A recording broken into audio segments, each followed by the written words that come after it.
Goeiemôre, hartlik welkom vanoggend ook by ons oordeenking. Baie dankie dat jy ingeskakel het om in ons oordeenking te deel. Ons gaan vanmôre saam lees uit Romeine 9. Ja, daardie pragtige brief van Paulus. Sommige bestempel natuurlik die Romeine brief as Paulus se hoofbrief. En dis te verstaan, want hy gaan tot geweldige teologiese dieptes in die Romeine om juis ook bekend te maak wie God is, sodat ons ook God beter kan herken. Mag dit alles vanmôre ook so gebeur wanneer ons Romeine 9 daar vanaf vers 14 so 'n bietjie bedink. Romeine 9 vanaf vers 14 gaan ons saam lees. Kom ons bid nou eers saam. Here, baie dankie dat ons vanmôre met U kan praat. Dankie dat U die Here van ons lewe is. U wat altyd in beheer is, nie net die skepper van alle dinge nie, maar ook die onderhouer daarvan. Maar U wat ook in liefde na ons toe gekom het, die inisiatief geneem het. Ons Vader, U wat ons Here Jesus na 'n wêreld gestuur het, om ons Here en Meester te word. Dankie ons Here Jesus, dat U aan 'n kruis gesterf het en vir ons sondeskuld kom betaal het. U is wondergroot en U die verlosser van alles en almal. Dankie dat U ons ook in die hand kom neem en elke dag in die liefde kom lei. Ja, U wat U Heilige Gees na ons gestuur het, sodat die Gees in ons kan bly en die Gees ons kan lei. En daarom wil ons ook vandag vra, gebruik U woord om vorming in ons lewe te bring, vorming na U wil, sodat ons meer sal word, soos wat U wil hê ons moet wees. Ons kan maar net na U opkyk en kom smeek, Here, ons het U so nodig. Sonder U kan ons niks doen nie. Seën nou ook U woord aan ons, in die naam van Jesus. Amen. Romeine 9, vanaf vers 19, ekskuus tog. Nou sê jy vir my sê, maar waarom verwyte hy ons dan nog? Wie kan tog teen sy wil ingaan? Mens, wees jy per slot van rekening, dat jy met God wil redeneer? Hoe kan die maaksel vir sy maker sê, waarom het jy my so gemaak? Het die pottebakker en nie die reg om uit dieselfde klomp klei iets besonders en iets alledaags te maak nie? En as God nou dieselfde wou doen, hy wou sy toorn laat sien en sy mag bekend maak. Daarom het hy die voorwerpe van sy toorn, die mense wat reg was om verdelg te word, met groot geduld verdra. So sou hy ook die rykdom van sy heerlikheid bekend maak, oor die voorwerpe van sy ontferming, die mense wat hy van tevore voorberei het om aan sy heerlikheid deel te neem. En onder hulle is ook ons, wat hy nie net uit die Jode dien, maar ook uit ander nasies geroep het. Ons lees tot sover uit die woord van die Here. Jy kan gerus die hele gedeelte gaan lees, die hele Romeine 9. Dit sal ook vir u 'n baie voller prentjie gee van wat Paulus daar bedoel. Hy raak natuurlik aan die begin die saak van die uitverkiesing aan, en dan gaan hy verder en praat oor wie God is. Een van die interessantste dinge vir my is, wat ek kon sien so 'n paar keer, is wanneer 'n pottebakker op sy wiel besig is om iets te draai. Hoorie, hy kan net sy vinger roer, of die pot word in daardie rigting gevorm. Bring hy sy hande nader aan mekaar, dan raak die klei dunner. Vat hy 'n bietjie weg, dan raak die pot weer breër en groter, kan ons sê. 'n Pottebakker wat in volle beheer het oor wat hy met daardie klei doen. Ja, hy vorm dit soos wat hy daardie pot wil vorm. En dis juist wat Paulus vanmôre kom sê. Hy sê daar in die 29ste en 21ste vers, mens, wees jy per slot van rekening dat jy met God wil redeneer? Hoe kan die maaksel vir sy maker sê, waarom het jy my so gemaak? Het die pottebakker nie reg om uit dieselfde klomp klei iets besonders en iets alledaags te maak? En dan sê hy, maar so is God met ons op pad. God is derentyd besig om ons te vorm. Te vorm soos wat hy ons wil vorm. En dan sien ons hier iets van wie God is. God met sy liefde en met sy goedheid wil hy ook jou en my kom vorm. Ons het 'n baie bekende gesegde in die dogmatiek wat kom sê, kennis van God lei tot kennis van onsself en tot kennis van ons medemens. Ek en jy moet tog vir mekaar reg hier aan die begin sê, God is inderdaad die gans andere, soos die teoloog Berkhouwer dit so baie mooi stel. Anders as die mens, anders in optrede as die mens. God wat in die hart van die mens kan sien. Onthou jy nog, toe hy Dawid as koning gekies het, deur Samuel, wat die seuns van nou Isaai voor hom verby laat kom het, dan sê God vir Samuel, maar ek kyk anders. Ek kan sien wat in die hart van die mens aangaan. En dit is hoe God is. God wat volledig weet van alles en almal. Die gans andere, anders as wat die mens ooit kan wees. Paulus beklemtoon hier baie sterk dat God inderdaad soewerein is. God kan doen soos wat hy graag wil doen. En wie is ek en jy om dit per slot van rekening te bevraagteken? Wanneer ons hierdie groot woord soewerein gebruik, kan ons dit vertaal of dalk omskryf met 'n woord soos vrymagtig. En ons weet dat in 'n staat hierdie beginsel van soewereiniteit geld. In 'n staat is die regering daar as die verteenwoordiger van soewereiniteit. Hy kan besluit hoe die reg gehandhaaf moet word en dit selfs die swaard mag.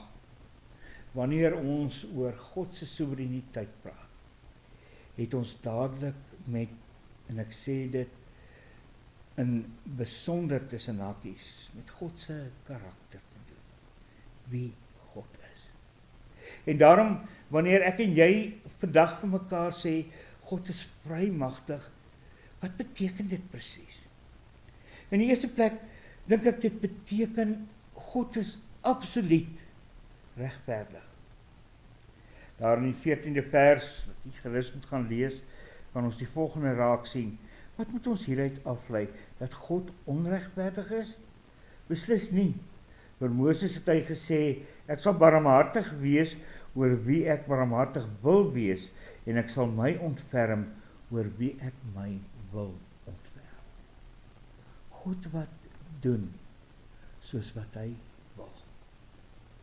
Regverdig, absoluut. Weereens anders as 'n mens, omdat hy alles volledig ken. En nou, my broer en suster, liewe kinders, liewe jong mense, God se regverdigheid, wat uiteindelik dit bring, dat Jesus Christus aan 'n kruis sterf. Ja, wat ek en jy moet verstaan is dat God totaal en al verwyder is van sonde, en sondeskuld moet betaal word. En dan gee God die offerlam. God se regverdigheid, wat uiteindelik oorgaan in God se genade. Genade vir mense wat straf vir sonde verdien. Hulle ontvang genade. Omdat God soewerein is, kan God ook die mens kom verlos. Jy sien, hier kom baie vrae. Hoe kan God dan nou verlossing bring? is God nie juis ongeduldig met sy seun, wanneer hy sy seun kom gee om aan 'n kruis te sterf. Nee, in sy regverdigheid eis hy skuldbetaling vir sonde. En dan betaal Jesus Christus self God.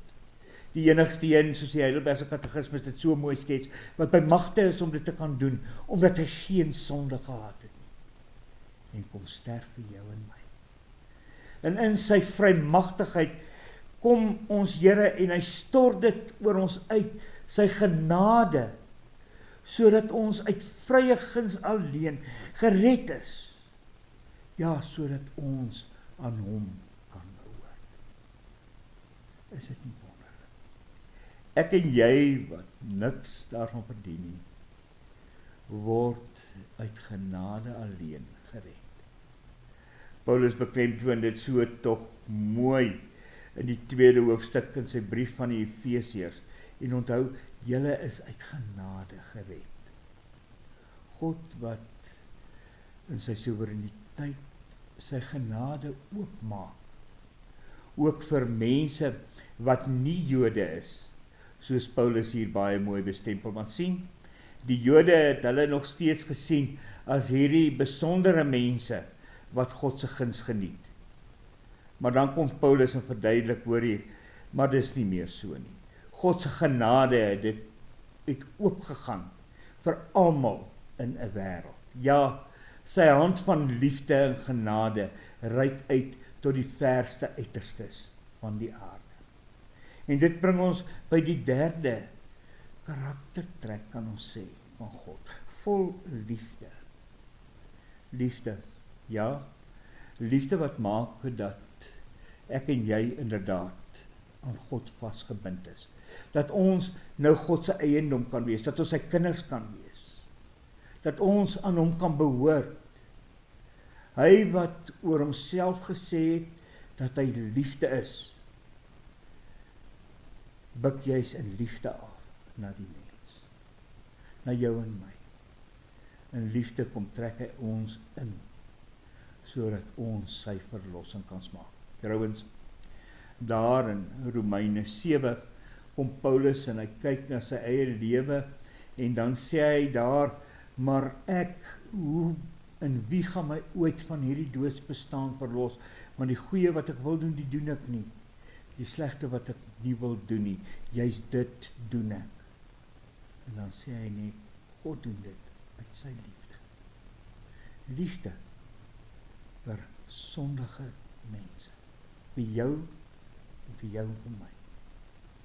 En dan, wanneer ons sy liefde in werking sien, dan is dit ons Here Jesus Christus, wat nie net aan 'n kruis sterf vir sonde nie, maar ook opstaan uit die dood, want daar is 'n leeggraf so entjie van Golgotha af. 'n leefgraf wat vertel dat die magte van die dood verbreek is, en dat die band waarmee Satan ons gebind het, totaal en al verbreek is, en dat hy nie weer hou vas op ons as sy kinders sal hê. Waarlik, God wat in liefde ook na jou en my toe afbid. In sy liefde en in sy genade wil hy ons vorm, juis omdat hy so regverdig is. Vorm om juis te word, dit wat hy vir ons bedoel. Hier is natuurlik een belangrike saak, wat ons nie te veel kan beklemtoon nie, en dit is, deur die proses van oorgawe, kan God sy genadewerk in ons voortsit. Ja, kan hy ons vorm, soos wat hy ons wil vorm. En daarom, my broer en suster, liewe jong mense, kinders, is dit altyd maar oorgawe en nuwe oorgawe. Die Engelse is so mooi woord daarvoor, 'n woord wat ons almal ken, 'n woord wat ons noem commitment. Commitment is 'n voortgaande proses. Dit hou nie op nie. Dit vra dat ek maar elke dag my opnuut weer aan die Here sal gee. En weer vir die Gees geleentheid sal gee om my te omvorm soos wat God graag wil hê, soos wat God met my op pad is. Mag die Here ons help in oorgawe aan hom. Oorgawe sodat hy in staat is om ons meer te vorm soos wat hy wil. Amen. Here, baie dankie dat ons ook vanmôre hierdie pragtige gedeelte kon oordink. U wat ons vorm soos wat 'n pottebakker daardie klei op die draaiwiel vorm. En u wat dit graag wil doen. Here, dankie dat u inderdaad trou bly aan wie u is. En dat ons ook vanmôre kan hoor van die absolute regverdigheid. Maar regverdigheid wat uiteindelik oorgaan in genade. Genade wat uitgestort word oor ons wanneer u in liefde ook ons verlos om u kinders te wees. Ons is so bevoorreg, Here. Dankie dat ons aan u kan behoort. Ons bid vir 'n stikkende wêreld, 'n wêreld wat u so nodig het, Here. 'n wêreld wat so smag om ook u liefde te belewe. Gebruik ons om juis 'n wêreld in te gaan en deur ons teenwoordigheid ook daar te gaan wys wie u is. Ons bid vir ons gemeente. Here, ja, ons leef in moeilike tye en dinge gaan maar partykeer baie swaar, maar dankie dat u ook met ons rus op pad is en dat u ons in die liefde dra.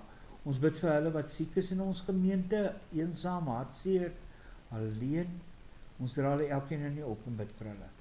Ons bid dat u hulle elkeen in die groot genade en in die liefde sal lei. Dit alles bid ons in die naam van Jesus Christus ons Here. Amen.